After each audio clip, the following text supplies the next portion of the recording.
Welcome to another incredible episode of America This Week. 2020 has been a year for the record books, and it's barely halfway over. A global pandemic that created a whirlwind economy, a massive movement to end racial injustice, and to top it all off, it's a big election year. We've covered it on this show with guests you'll only see right here and conversations you won't hear anywhere else on topics you'll never see the mainstream media covering. The mean streets in America are getting meaner and meaner, and somehow the calls for defunding the police are getting louder and louder. It begs the question, are you sure you really want to do this? This past weekend, on America's 244th birthday, violence spread across the country faster and deadlier than any Chinese virus could. In Chicago, my hometown, 87 people shot, 17 shot dead. Sadly, Chicago is on pace for our deadliest year in history. Meanwhile, Chicago is in the process of defunding the cops to the tune of several $100 million. To New York, where bullets rained out, 64 people shot, 10 shot dead. New York is voting to cut $1 billion from the NYPD. In LA, they're cutting $150 million from cops' budgets. Anyone surprised that in the first week of June, homicides spiked 250%? Or Philadelphia, where shootings are up 67%, while the Philly police budget was cut by $19 million. How about Baltimore? Baltimore. USA Today ranked Baltimore number 3 in the most dangerous cities in America, just behind St. Louis and Detroit. Last year, Baltimore broke a record with 348 homicides. Baltimore is now on pace to smash that record this year. And you guessed it, Balto just slashed $22 million from their police budget. Now take a look at this video from New York City this week. Warning, this is a graphic video and may be disturbing. This guy was walking with his little baby girl. The man assassinated in broad daylight. Watch how the little girl is almost child victim number 7. I'll explain that number 7 in a moment. More than 200 Americans shot dead across the country last week. This doesn't look like America, folks. Our country has become unrecognizable. It's got to stop. You liberal mayors need to step up and stop catering to the anti-American criminal mobs shooting up our streets. Do you really not see the direct correlation between defunding the police and the escalating violence? Do you even care about the welfare of your citizens, or is it just about your re-election prospects? Do Black lives matter, or do black votes matter? I submit you care more about the latter over the former. Finally, check out this heartbreaking graphic of 4 of the 6 little children caught in the crossfire of gun violence in America last weekend alone. Sequoia Turner was just 8, shot as her mom turned into a parking lot in Atlanta, not far from the Wendy's where Rayshard Brooks was killed. Royta DeMarco Giles was 8. He'd just finished 2nd grade in Alabama. Devon McNeil, 11 years old, Washington, D.C., was shot when he ran into his grandmom's house for a phone charger. Natalia Wallace, Chicago, was 7, shot in the head while playing with her cousins in her own backyard. Babies shot dead, not 1, 6 of them just this past weekend, and nearly a 7th. All the cities I mentioned in this memo are run by very liberal mayors. They're all calling for their police departments to be defunded in some form or another. All are the most difficult places in America to legally own and carry a firearm for your own protection. Since I'm a common sense guy, I suggest you see the obvious correlation between liberal mayors and violent cities. And if you don't see a direct correlation, well, you're just not trying very hard. It begs the question, with America devolving into an abyss of violence, murder, and mayhem, why would anyone vote for more democratic policies like this guy? By the way, isn't that the guy who said of desegregating and busing black kids with white kids? And I'm quoting now, folks, unless we do something, my children are going to grow up in a jungle, that jungle being a racial jungle. Wow. Not sure, but isn't that racist? Or does old man Biden get a pass simply because he's one of those liberal Democrats? Where's the cancel crowd now? Seattle's autonomous zone called CHOP, which stands for Capitol Hill Organized Protest, was a failure. Last week, police finally cleared it out, but the devastating impacts there will be felt forever by some. Joining me now is Horace Lorenzo Anderson Sr., whose son, 19-year-old Horace Lorenzo Anderson Jr., was shot and killed inside CHOP on June 20th.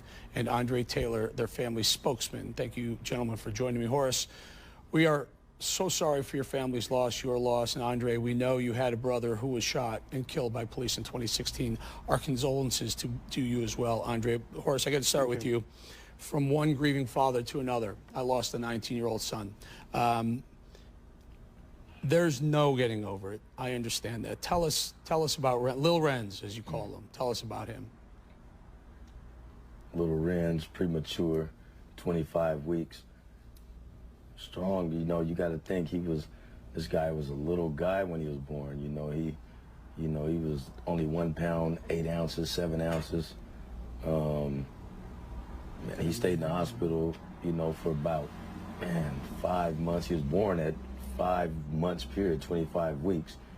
Every day I was at that hospital going to see him in that incubator every day. I used to go up there and he'd look at me and the doctor would say, he can't see it. I said, man, he knows me. He's looking at me. I just knew the connection was there. It's just, you can just feel it like this is my son, and he was born. And it was just a blessing, just to have him around me. I've been having custody of him since 2 years old, full custody. He's been with me and my other kids. I got, some other kids. I got my little niece now. I've been having custody of now for like a year. She's with us now. She's 1 year old, So I don't know, I guess he blessed me and to at least be around my kids, be able to tell them I love them and give them a kiss. And man, I had him in football. He played football. He wasn't the best, because, he got, he had developmental delays and stuff like that, but he was a fighter. He gonna try, whatever. Dad, I can do it, even though he couldn't do it, but that was my little guy, man.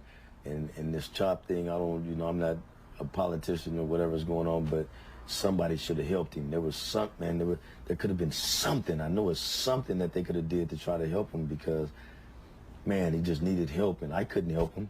I was at home, so I couldn't help him, you know what I'm saying? So, yeah. And I haven't heard nothing. I mean, there's not nobody, it's like every day is a new day. Like this day, it's like I done did this day yesterday, or, I don't remember yesterday, it's everything, all my days are mixed up. I don't even know what today is. I think it's Tuesday or Wednesday or something, somewhere in there. But the days are getting mixed up. It's getting to where it's like, man, I need something so I can go to sleep at night, to lay down, right. I mean, you gotta, I'm a father. You gotta think I'm the father, not the mother. Yeah. I've been having my son, and God blessed me with him to take care of him. He's been with me. So we had that's strong for me, you know what I'm saying, as a black father to have his son, Yeah. Sure. So Lorenzo, let me ask you this. Allow me to ask you this, and I agree with you. It doesn't, by the way, I hate to inform you, it's just you wake up every day. I'm 2.5 years out. It's like every day. But let me ask you this. And I hear the story, and I've had Raz Simone on this show, who was the security or one of the leaders of CHOP, and he had a real problem with the access. In other words, there was first responders that wouldn't go in when Lil Renz was shot, but they didn't want cops in there. They didn't want outsiders in there. Who do you hold accountable besides the person who pulled the trigger? I mean, but who else? The police. There should have been police protection. That's what they're supposed to do. There should have been mobile units around there. If that CHOP was the way, when I went up there, after my son was killed.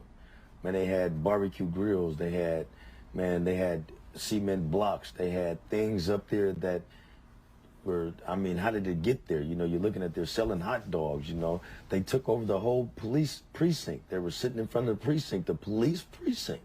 I mean, there still should have been mobile units around there, as if it was, I mean, that was like more of a riot now. Took over the police precinct. That's not protesting. That's a riot now.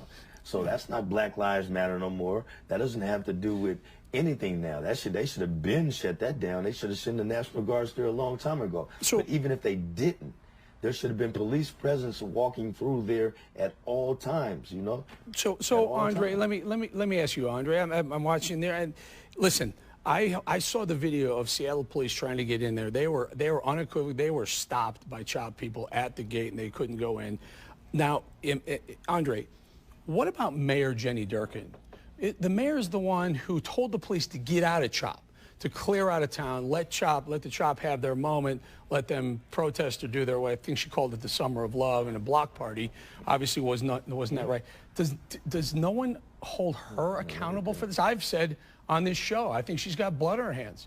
I believe she has Renzo's blood on her hands. I think she has a 16-year-old's blood on her hands who also died after Lorenzo did, because there was another shooting inside CHOP. But the mayor never told the police to go in and clean that place up. Can I get both of you? Andre, go ahead.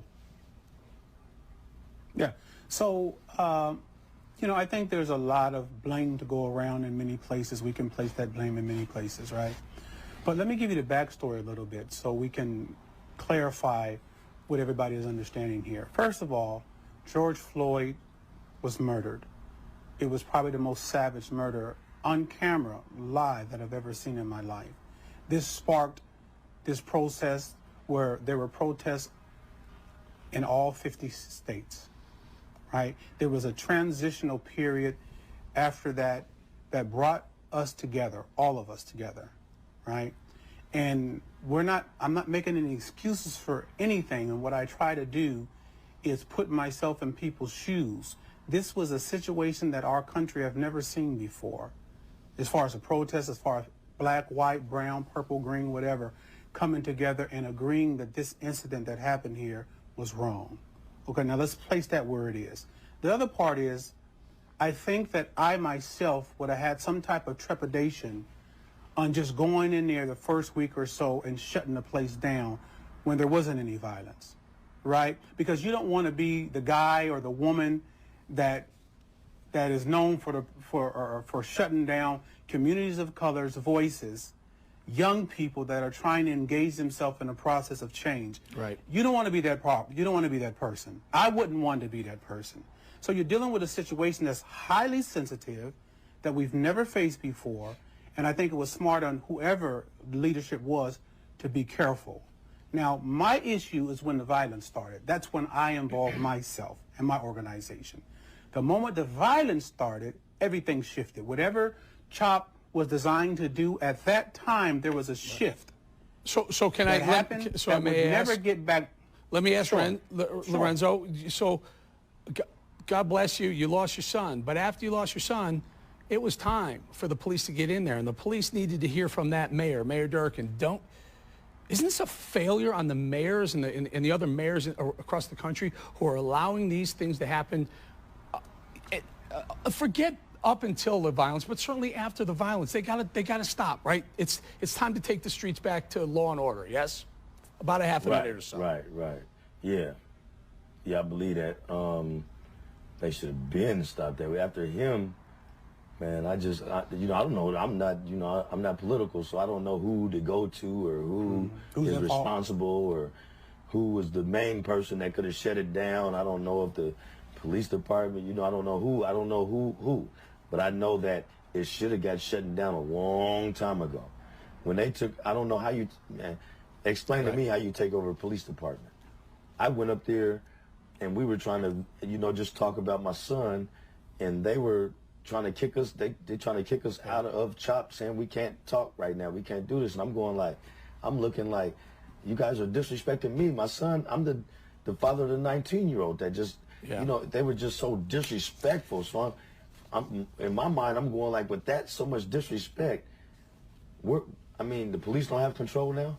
I don't understand. Honestly, guys. So who do I go to now? Who do I go to now if I can't go to the police? I don't know, Horace. I don't know, and none of us know, and we're kind of learning as we go, and unfortunately, the fallout are things like your son dying and a 16-year-old dying 9 days after your son died. But I do know one thing: we got to stop with not going into these areas, or stop trying not to offend people when people are dying, when children are dying.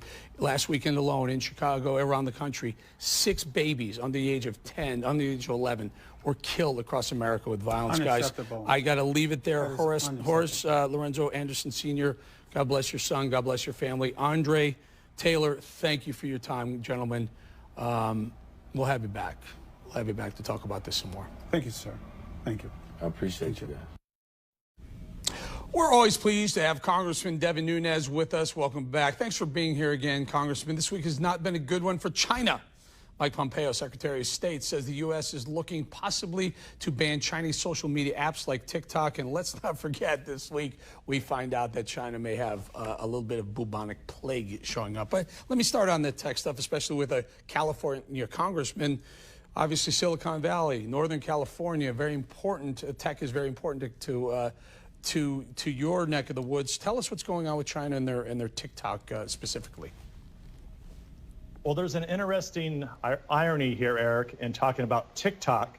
The concern is that it's controlled by the Chinese Communist Party. And they have the ability, their intelligence service have the ability to go in there and get that data, and they're also controlling the content. Now, how does that relate to Facebook, Google, and Twitter? They're doing exactly the same thing. It's just that they're doing it on behalf of the Democratic Party. The people that run those corporations are left-wing ideologues, or the corporate boardrooms are afraid of the left-wing ideologues. So the way that it works is that the propaganda, the media, and I'm not trying to offend you or your show because I know you try to do a good job in getting the facts out there, but what you do is you take the propaganda, they run it, and eventually it reaches the corporate boardrooms because it runs through all the media. The corporate boardrooms and the extremists that work at Google, that work at Facebook, that work at Twitter, they end up controlling all of that content and intravenously feeding it to the American people. That's exactly the same concern that the State Department has with TikTok, that exactly the same thing's happening. So you have Chinese Communist Party propaganda making its way into the American people. I find the irony quite, I think this is a good lesson, though, for the American people. They need to understand that TikTok's bad, but so are these other companies. You know, Congress, what about those who say free speech, it's protected under the First Amendment, anyone can say what they want? Tell us, I think there's a little bit of a difference with distinction here, whereas free speech is important, you should be able to say what you want to say, but then again, you're suggesting that some of these companies, the social media companies, are regulating how much of different types of speech we're allowed to consume as a consumer of these social media platforms. Yeah, I think that's a red herring argument. And in fact, it's these social media companies that are including TikTok from China, including Facebook, Google, and Twitter. They're actually taking away our First Amendment right. So when the internet and the World Wide Web was first created, it was supposed to be an intersection where everybody met. And the only thing these tech companies were supposed to do is they were supposed to ensure the safety of these intersections so that everyone had access to these intersections. What's happening now is quite the opposite. Because they're tech oligarchs is what I like to call them, they're monopolies, they control the entrance to the public square. And you have to remember, the U.S. taxpayers are the ones that actually helped to develop the World Wide Web. And then we gave these companies powers to ensure that they were going to make sure that everybody could go on there and put their content. So it's actually the opposite, Eric. They've taken away our First Amendment rights. They're not protecting it in any way, shape, or form. So there's an interesting little subplot developing with social media platforms, Facebook, Twitter, and others. Some are trying to hold these companies accountable, Zuckerberg and Facebook, for some of the comments that are being made. Now, this, for me, ventures into an area of very dangerous area where government is going to now talk about or regulate what comments are allowed to be posted on some of these platforms. I mean, we do give Facebook, Twitter, even Parler the rights to decide what they're allowed to post on there. Their private companies are allowed to do that. But when is government extending its hand too far into private business? Well, look, whenever you become a monopoly, that's the concern here, is these companies are monopolies. I'm glad that you brought up Parler. So I'm using Parler pretty much exclusively now. I still have to go onto Instagram and Facebook and Twitter every once in a while to put something out just so I can reach the people that are not on Parler. But what Parler's doing, I think, is what should be done. And what they're using is they're using the long established rule of law based on the FCC and other guidelines. So in other words, I think a good rule of thumb is that if you can say whatever I can say on your show here, okay, because you have kind of basic regulations, right? Like I can't come onto your show, or let's use the old classic one, run into a movie theater and say, fire, fire, fire, everybody get out, and then people get trampled, people get injured, people get killed. That's not free speech. So I think the way that you're regulated at Sinclair and your show's regulated, that's essentially kind of a good rule of thumb of how the intersections should be regulated. So, for example, you should not be able to go on there and put pornography, especially child pornography, things that are against the law. Those are the things that should not be allowed on there. You can't just go on and just defame people. Defamation, slander, libel, those sorts of things, should not be tolerated. Now where they should be, and this is the problem with Twitter, Facebook, and Google, is they're essentially suppressing when someone goes on there and says, oh, well, look, I don't agree that you should be able to tear down statues. I don't agree. I think BLM is an extremist group, and I think they're tearing down statues of Frederick Douglass, who was really a hero of the African American community. I think that's wrong. What Google, Facebook, and Twitter are doing is they're saying, oh wait, you can't attack Black Lives Matter. You're a racist. You have to pull that down. So that's where that's the problem. That's where they're intersecting. And that's really the difference. You know where they're intersecting, going to take off. Congressman, where they're intersecting at editorializing, and typically they've kind of shielded themselves from scrutiny and regulation by saying we're not going to editorialize, we're not going to be a news service by editorializing, therefore leave us alone. And we've generally left them alone, and now by omission and by selection, that's exactly what they're doing. They're editorializing. We'll see. I'm on Parler as well. I know John Mates, the CEO of Parler, was there from day one. He's been on this show more than a year ago. We'll see. It's a tall order. We'll see if he can continue to be as, I guess, fair-handed as he's been up until this point. Congressman Nunes, appreciate your time as always. Now, here are a couple names you'll recognize for sure. They're on the advisory board of Donald J. Trump for president. They're also internet sensations and video bloggers, also known as vloggers. Lynette Diamond Hardaway and Rochelle Silk Richardson, a.k.a. Diamond and Silk. Everybody, thank you for being here. Also, good friends of mine for a very long time. Diamond and Silk. Kanye wants to be president. Ye wants to be prezi. What do you say? Nay. We're voting for Donald J. Trump. That's right. So what's this all? What's this all about? I thought they're buds. I thought Kanye came to the White House. They were friends. Now Kanye says, no, forget that. I want your job, Mr. President. Well, here's the deal. Let me tell you something. Right now, we don't have time for games. We don't have time for people that's trying to push their own agenda when they're probably trying to sell another record or album. Right now, we're in the fight of our lives, and everybody should stand up and make sure that you pump your fist for Donald J. Trump and you go vote for Donald J. Trump. And you have to understand, even Jesus had a Judas. It comes in every bunch. Understand that. Yes. But we're going to keep this train a-moving. No, so what about that? What about the those of them or us who would say that if Kanye wants to be president, he's gonna split the Democrat vote, and Donald Trump walks right into office? You got to kind of like that idea, don't you? Well, the deal is you have to understand that we already have a president who's doing his very, very best for we the American people. We understand what Kanye West, he's having a dream that this is something he wants to do, but he need to wait for 2024 and try that. Right now, it's about Donald J. Trump and getting our man elected for this economy. This is a serious issue right here. And when I look at Kanye West, he's having his own moment. So we're going to keep him there with that moment. But right now, it's about getting our president elected. But now, if he want to jump on that, wait a minute, Eric. If he want to jump on the Democrat ticket and quit Biden, so he can. But don't play those games on the Republican side. We're going to win. I doubt he's going to run as Republican. I can't imagine you get any votes as Republican. By the way, Yeezy, the brand Yeezy, his sneaker brand and other, got some PPP. I'm not sure that the billionaire Kanye needed PPP money. Anyway, let's talk a little bit about Black Lives Matter, if you guys don't mind. Yeah. There's so much going on. I did a monologue about this earlier in the show, talking about with the Democrats. Is it Black Lives Matter or Black Votes Matter? Let's start with you, Diamond. What's going on the left?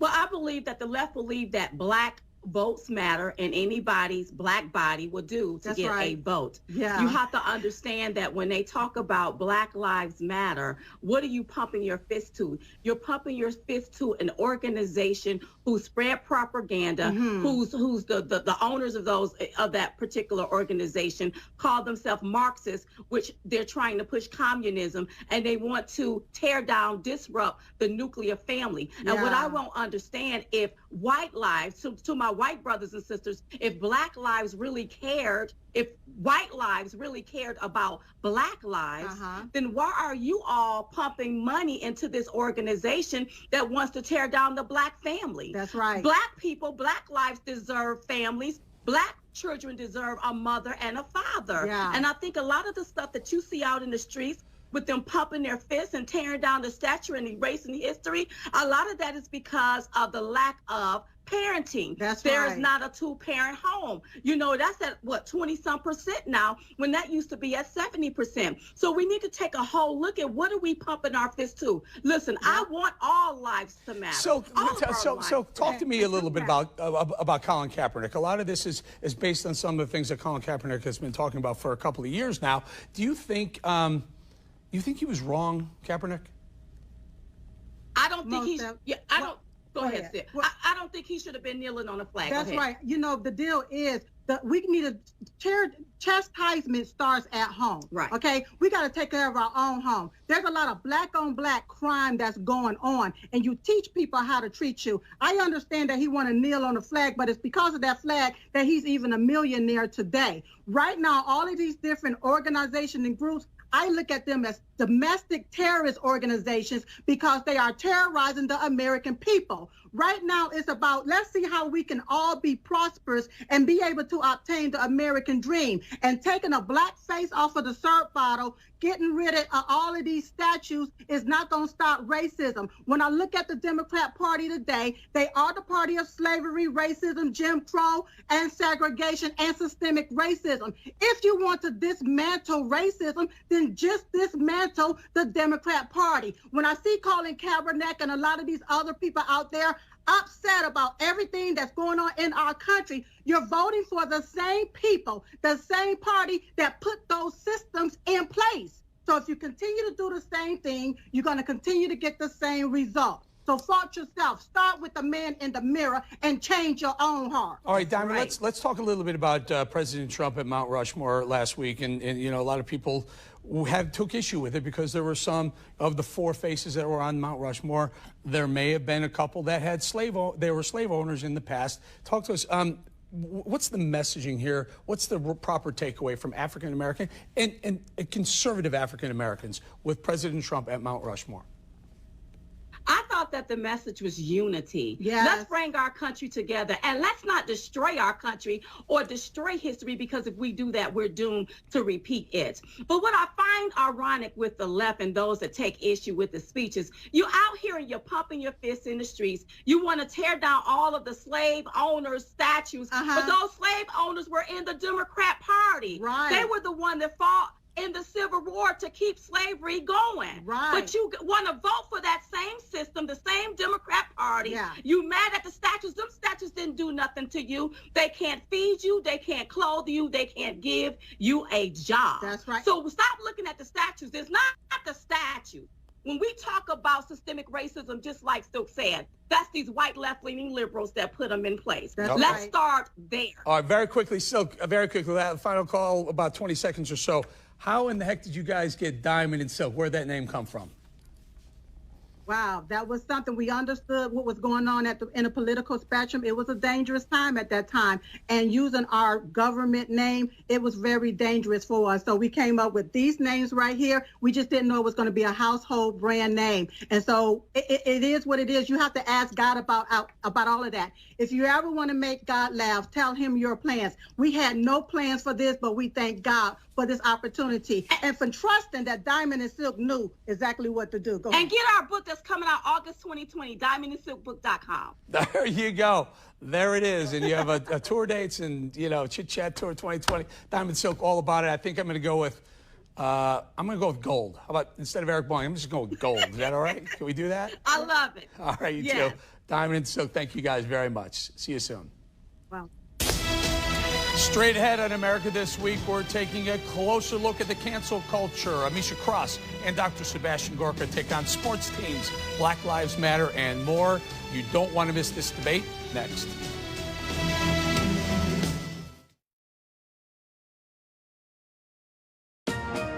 America, one nation, from Florida to St. Louis to Seattle. America This Week, America's fastest growing political show, delivers facts, not falsehoods. Well, there's a lot of misinformation out there, and I appreciate the opportunity to clear some of it up. Hard-edged opinions. We can no longer rely on China to be the primary producer of so many critical products that we need at a time of crisis. Tough topic debates. Has the mainstream media vetted Joe Biden the way they vetted others on the right? I just believe that all women have the right to speak their truth and that those truths should also be investigated. The end, regardless of what political party they are a part of. America This Week reveals the topics and issues that pulse throughout America. Fighting COVID-19. We're working with every single state to be able to detect outbreaks before they spread into the community. And the path forward. Getting back to some degree of normality, that will come. We will get over this. America This Week investigates chaos at the southern border. Go, go, go, go, go, go, go. The poisoning of America. It's in the soils, it's in the water, and it's in our blood. Toxic chemicals linked to multiple cancers found in towns across America. We were poisoned, and we are still poisoned. Almost every day, there is a new community that is finding out that their water is contaminated. America This Week relentlessly seeks the truth on your behalf. I'm Eric Bowling. Join me for a fascinating look at America This Week.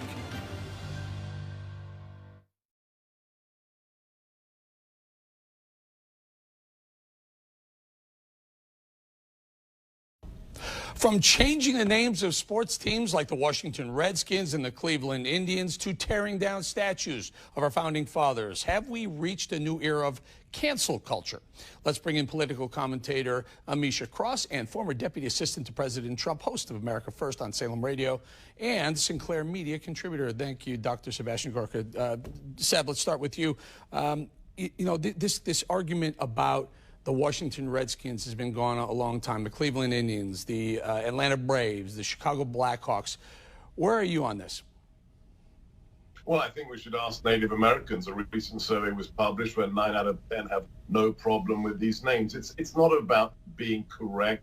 It's not about sensitivity. It's about control. Whether it's statues, whether it's sports team names, the fact that they're now attacking Frederick Douglass's statue, this tells you everything you need to know about the craziness on America's streets. Listen to the founders of BLM. Eric, we have video. The founders of the Black Lives Matter organization said, we are trained Marxists. Read their website. It's about attacking institutions. It's not about justice and peace. All right, let me bring it over to Amisha. Amisha, you and I are both from Chicago. Chicago Blackhawks, one of the most beloved sports teams in the city. When I think of a mascot, Amisha, I think of power. I think of winning. I think of strength. How all of a sudden is a mascot, the Blackhawks, how is that offensive? Is it racially offensive? Is it offensive to you? I'm a huge Chicago Blackhawks fan, have been for years, even before they got all the titles they currently have. I think that the bigger issue here, though, aside from, sports enthusiasm, is that there is a population that was castigated by America, that was seen as a group that didn't even deserve to be in this country. And we have taken their names. We, the United States has taken their names and basically made a mockery of them by placing them on. Why is it a mockery? Why is it a mockery? I mean, I would love the Washington Bowlings to be the football team here. It would be an honor to be named as a mascot. It's just strength and power. How is naming a team after a Blackhawk or a Brave or an Indian, how is that a mockery? What history comes along with that naming? I've never seen anything in the Blackhawks whatsoever that actually epitomizes or showcases or even talks about the history of the Blackhawks in this country. And I think that when we do things where we take names and we use them without really fully showcasing what happened to these individuals throughout the course of American history, there's a problem there. Also, these individual tribes do not benefit whatsoever from these names. So again, I think that it's problematic that these names have just basically been stolen, their history eradicated, and those groups are still suffering to get their basic needs met in America. All right, Seb, have we hit peak, I don't know, peak crazy in America where, now names that would normally show power and winning and, aspirational things are now somehow, I don't know, racist. It just blows my mind. The statues coming down. I'll tell you, I do this thing called We Hear You, and it's call in every show. I would tell you we got well over 300 calls, and I'd say 2/3 of them are really ticked off about statues coming down. I think we need to unpack this a little bit more. Sure, there were some that may be offensive, and I get it. Maybe they just need to be removed or moved to another place. Are you okay with at least that?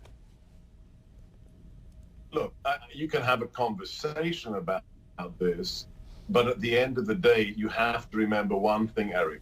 This is a mob. You never, ever surrender. You never genuflect to the mob because it's the thin end of the wedge. President Trump told us, what was it, 9 months ago, Eric? Sooner or later, they're going to come after George Washington. Well, they skipped George Washington and they went after the freed slave, Frederick Douglass. This is insanity. It's about control. It's about making sure that you have to do what they say. And if you disagree with them, you will be canceled. This is cultural Marxism, no more, no less. And Amisha, let's talk a little bit about the news this week where there was a white couple that painted over the Black Lives Matter logo in the street. Now, as of this taping, they were being sought after for a hate crime. Listen, I get don't deface things and have permits for doing things that you want to do, but do you think that was a hate crime? No, I think that is a bit of a stretch, especially in this case. Was I upset that they painted over it? Yes. But to define something as a hate crime that actually does not involve any type of real violence is somewhat problematic. And let's take it one step further. There are those who are going to say, look, they did the same thing that a lot of the Antifa crowd has been doing. Maybe some of the Black Lives Matter crowd has been doing, where they're spray painting. They're voicing their First Amendment right using in this case, paint. Is it any different from what we've seen in Seattle or Minnesota or New York or D.C.? I absolutely think that it is, because in this case, we know that this was a direct pushback from people who don't believe in Black Lives Matter, not only as an institution, but also as a means to moving the country forward. They could have easily just stood by and done nothing. The city put that there. This isn't an individual who just decided to paint Black Lives Matter on streets. The city put it there to showcase the fact that they care about a population that feels as though for decades they have been subjugated by American culture and American society. To push against that in the way that they have says something, and it says that we do not care. Well, what about that, Sebastian? If the city did put Black Lives Matter on the streets as a show of support to the group, and then the couple comes in and defaces that, is that not the same thing that a lot of people on the right have been complaining about, the original graffiti going on buildings, sides of buildings, et cetera? Look, graffiti is wrong, whoever's doing it, but the idea that, Amisha just said Black Lives Matter is moving the issue forward. No, it's actually moving us back. They're not doing anything to make things better for Black Americans. More than 20 people, Eric, have been killed in the riots since George Floyd was killed. We had half of those were Black Americans. If they cared about Black Lives Matter, they would be on the streets of Chicago every Sunday, where over 100 people were shot and over a dozen were killed just last weekend. They don't care about Black lives. It's about power, and it always has been. Oh, we're going to leave it right there. Sebastian Gorka, Amisha Cross, always great debates with you two. Thank you. Ahead on America This Week, I'm talking one-on-one with Congressman Brian Babbitt. Last week, you were very animated. The toll-free number lit up all weekend long. We received several hundred calls. Overwhelmingly, many of you were really upset about the statues coming down.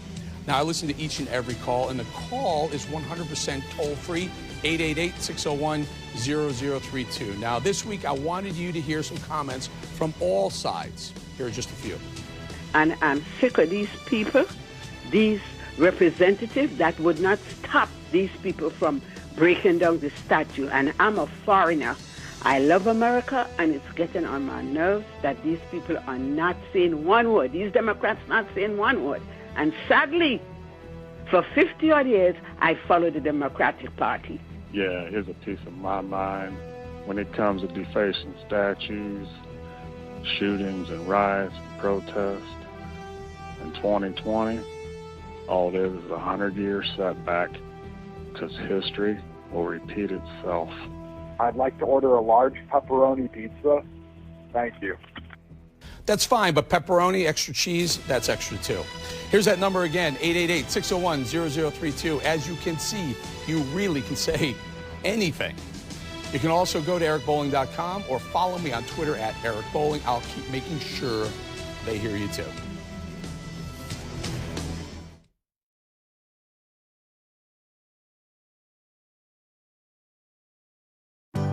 United we stand, we never fall. This perilous fight, it takes one and all. Everyone stands, American strong. Strength by one equals strength by all. American values, American pride. Your neighbor needs you, each person, each time. We stand, America. United we stand. We stand, America. United we stand.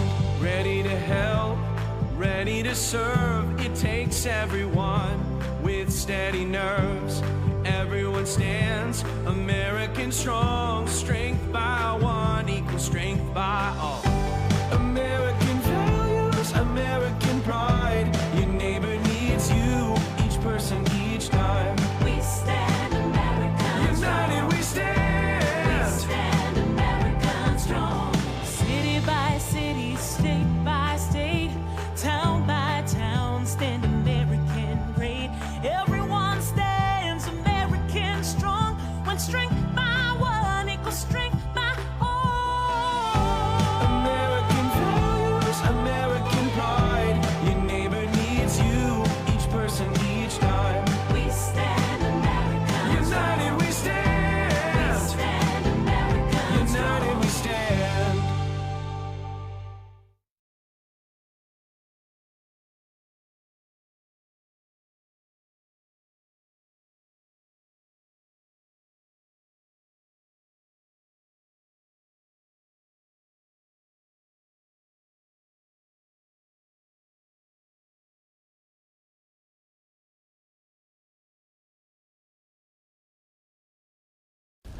I'd like to welcome Texas Congressman Brian Babin to the show. Congressman, thank you for being here. What is the great state of Texas? You're watching these statues come down, the rewriting of history. What do the good people of Texas have to say about that? The good people of Texas are very, very upset about seeing the continuation of lawlessness in our country. They're ready to stop it. We're getting a lot of constituent calls and communications that just, they're very disturbed about what's happening. And the anarchy we're seeing, the Democratic Party in the areas of cities and blue states and blue counties, people are very upset that they're not enforcing the law. And then on top of that, they're abolishing and defunding police departments. Incredible, incredible. So there are a couple of topics that are bubbling up. Obviously, the coronavirus is big and it's important to the state of Texas, and we're watching this whole racial tension going on. What do you think that the 2020 Donald Trump re-election, or the presidential election, what's the topic du jour? What's the most important topic? Oh, I think it's going to be coming out of this COVID. I think it's going to be coming, getting our economy stood back up. The CARES Act, which we passed, and even as a conservative Republican, I voted for a $2 trillion bill because this was through no fault of any American citizen. This was something that was a gift of the Communist Party of China and the World Health Organization.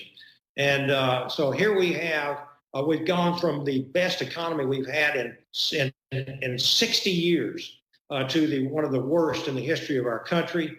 And the Democrats just can't stand it, Eric. When we keep getting the last 2 months, we've gotten a huge boost in job creation. And I think people are wanting to go back to work. Americans are workers. They're tired of the violence. They're tired of the lockdowns. They want to go back to work. They want to be productive. And they're upset when they see Democrats continue to push for lockdowns or continue to encourage anarchy. I think that the Democrats are willing to see the economy continue to be stagnant and even worsen in order to get an upper hand on Donald Trump's and the Republicans' re-election chances.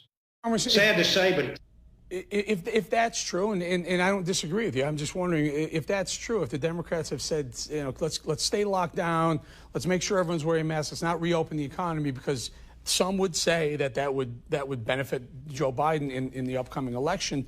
Wouldn't adding more stimulus and more checks in people's hands allow people to not go back to work? Are you guys, is Congress, playing right into the Democrats' hands? I don't think so, because I can tell you that me and many of my colleagues are very concerned. We haven't even allocated much of the funding that we've already voted for and passed, the president signed into law. I do not see a need for, except in maybe some very, very targeted areas, like another PPP extension or something to help stand up small businesses, because we are having some resurgent cases in several states. But I don't think that I could ever vote for another stimulus package like that. And there was a lot of waste in that. And we also saw exactly the strategy of the Democrats who tried to load it down with a bunch of unrelated to COVID issues and just tried to lard it up with billions of dollars and trillions of dollars extra when we knew that we should have specific targets. And this is what the CARES Act was primarily meant to do. All right, again, there was Congressman, we got to leave it there. We came up against a hard break. Apologize, but thank you for your time, Congressman Brian Babin from the great state of Texas. Thank you. Every week, we honor first responders who died in the line of duty protecting our great country. On Independence Day, 26-year-old Officer Anthony Dia with the Toledo, Ohio Police Department was shot and killed. Officer Dia joined the department in July 2018. He leaves behind his wife, 2 sons, and parents. Last week, Sergeant Craig Johnson with the Tulsa, Oklahoma Police Department died after he was shot multiple times during a traffic stop. Sergeant Johnson served the department for 15 years. He's survived by his wife and 2 sons and parents. Rest in peace, officers.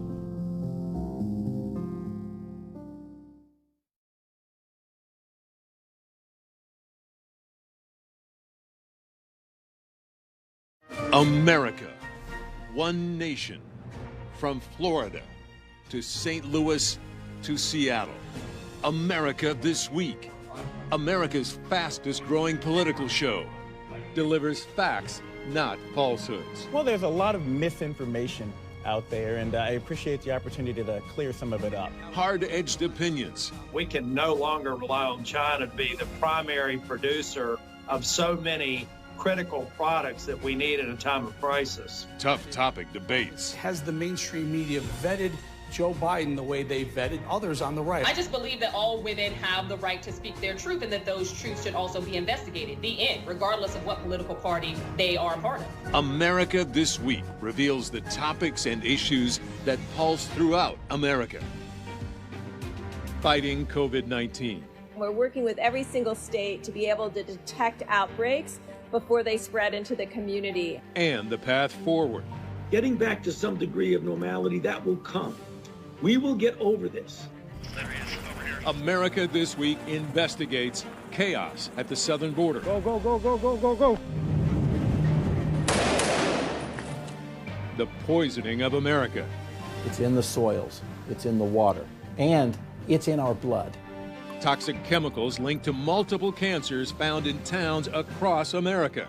We were poisoned, and we are still poisoned. Almost every day, there is a new community that is finding out that their water is contaminated. America This Week relentlessly seeks the truth on your behalf. I'm Eric Bolling. Join me for a fascinating look at America This Week.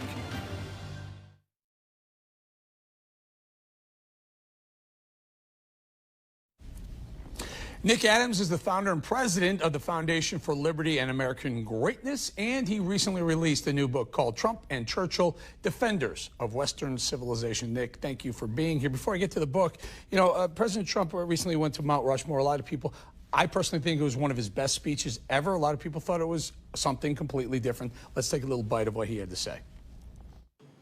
Our nation is witnessing a merciless campaign to wipe out our history, defame our heroes, erase our values, and indoctrinate our children. So, Nick, go ahead. Tell us a little bit about, now, in your book, you compare President Trump to Winston Churchill. I've heard him compared to Margaret Thatcher. Tell us what the comparisons are and why you see them. Oh, Eric, look, I think Donald Trump is very much a Winston Churchill-like figure. Both men refuse to conform to expectations. Both are alpha males. Both are clear thinkers. Both endured acrimonious relationships with the media. Both endured battles with the political establishment. There are lots of parallels between the times and the men. And if you ever wanted to see a Churchillian-like speech, well, we saw it right there on Mount Rushmore, Eric. I happen to think it was the best speech the president has given to date, and I think he's given a few incredible ones, particularly in Poland and elsewhere. But this one on the 3rd of July, just before the fireworks, was truly remarkable. He was a president laying out his love for America and the fact that there are people that don't love America and are trying to destroy it, and everything we've got to do to make sure that we protect it. Let's talk a little bit about that acrimonious relationship with the media. And you point out Winston Churchill had the same. I think a lot of world leaders, a lot of, I guess we could call them leaders, heroes, have had the similar situation. Have you ever seen anything quite like this, though? Well, look, absolutely not. I mean, of course, we live in a different time now, 24-hour news cycle. Things are more vicious than ever before. I think the politics has shifted enormously. Winston Churchill had a lot of flack from the media, Eric, and in fact, there are lots of passages that I've reproduced in my book, Trump and Churchill, that if you didn't know that they were about Winston Churchill and that they were in British national newspapers in the late 1930s, early 1940s, you would think that it was actually about Donald Trump in the New York Times or Washington Post. So identical, so similar are the criticisms that are leveled against him. But look, Donald Trump is up against it. He's got a media that is consorting and conspiring to get him out of office. I think he's the best thing that's happened to America in a very long time, Eric. He's the right man for the job. And I am so thankful as an American, as a legal immigrant to this country, that we've got a president that's keeping America America, and he's pushing back against all of these people that want to turn it into something that it's never been, something that it isn't, and quite frankly, something that it should never be. Nick, give us an example of some of, you talked about a couple of comments that were written about Winston Churchill that you could almost think that there's the current day speaking about President Trump. Well, he was mocked, Eric, for being too optimistic. Well, we heard that before. You know, New York Mayor Bill de Blasio came out and said that Donald Trump was peddling false optimism. Wolf Blitzer, the same thing, and CNN. Winston Churchill was often told to be overconfident, that he was too confident, too positive. Winston Churchill also, the accusation was leveled against him that he didn't listen to anybody around him, that he only followed his gut instinct. Again, something that has been thrown against President Trump as well. So lots of similarities because the men had similar personalities. They were leaders, they were unafraid, unapologetic, direct, combative, and they were prepared to do what they thought was right. They listened to the counsel around them, but they didn't necessarily always take that counsel, instead relying on their native instincts. And it's those very native instincts, Eric, that have given us the greatness of the last 3.5 years. And I think, if given another chance, will go on for another 4 years to make this country even better than it's ever been. All right, Nick, we're going to leave it there. And again, I think President Trump likes the comparison because I've seen a few retweets of your book and recommending your book. Again, it's called Trump and Churchill, Defenders of Western Civilization. Nick Adams, thank you very much for your time. Never miss an episode of America This Week. Just set your DVR to find out when we air in your city. Go to facebook.com/America Bowling. That's all one word. We have a complete list of cities at the top of that page.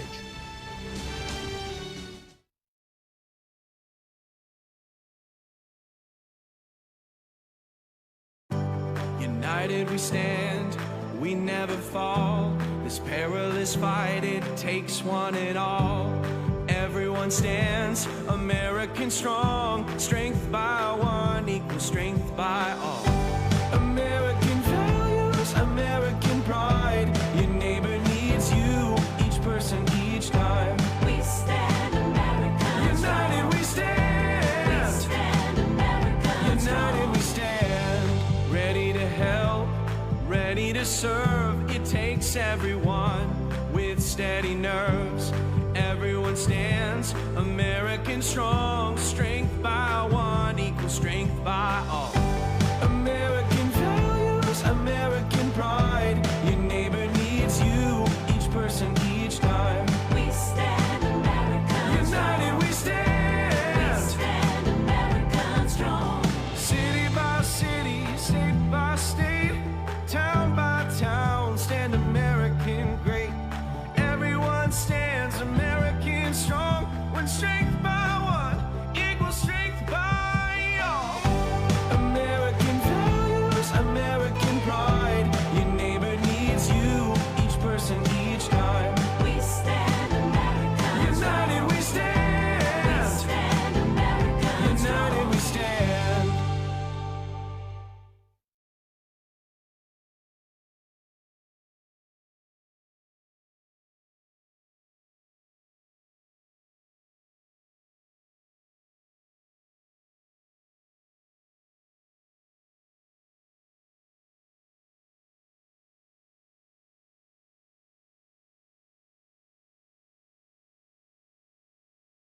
Thanks for joining me for another fantastic episode of America This Week. Summer is in full swing. Be sure to make time to have a little fun. It can happen even in the middle of a pandemic.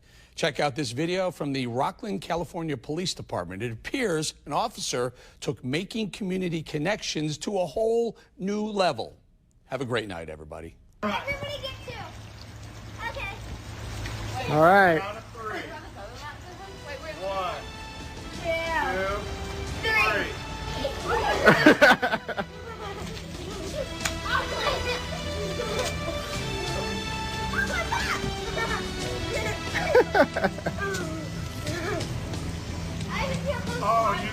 Troy always holds them on for the end.